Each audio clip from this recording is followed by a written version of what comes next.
नमस्कार. 21वी ओवी दासबोध नित्यपाठ.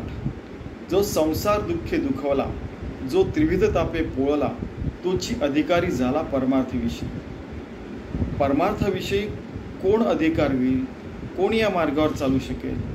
तो जो संसारात दुःखाशिवाय काहीच नाही असं त्याला कळतं आणि खरंच त्याच्यावर त्रिविध तापाने आदिदैविक, आध्यात्मिक, आदिभौतिक हे सगळे ताप आपण बघितलेले की शारीरिक, मानसिक आणि म्हणजे भूकंप, पॅन्डेमिक वगैरे सगळ्या, पॅन्डेमिक म्हणजे महामारी वगैरे या सगळ्या गोष्टी आल्यावर आपल्याला कळतं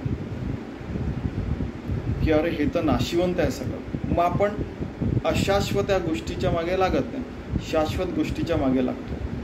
त्यालाच परमार्थ म्हणतात. मग आपण आपले सगळे कर्म जे असतात पूजामय करतो.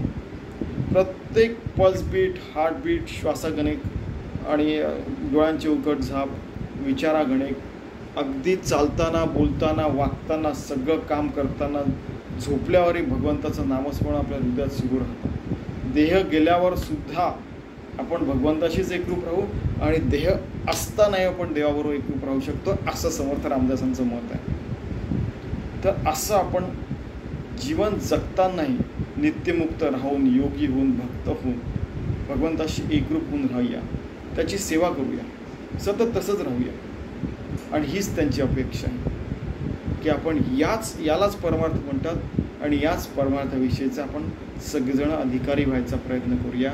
सगळेजण या मार्गावर चालूया. अधिकारी म्हणजे काय? असा अधिकारी नाही, अधिकारी त्या मार्गावर जाणारा व्यक्ती. आपण त्या मार्गावर चालू, शूरस्य धारा निशिता दुरत्या, त्या मार्गावर जाणारे आपण बनूया. समर्थांनी पण शिवाजींना तेच म्हटलं होतं की हा अनंत मार्ग आहे, याच्यावर तुम्ही चालता, मी चालतो, काही कोणाची कॉम्पिटिशन नसते, काही स्पर्धा नाहीच आहे. आपल्याला फक्त भगवंताशी एकरूप होऊन राहणार. तर तसं आपण जगायचा प्रयत्न करूया. ठीक आहे. धन्यवाद.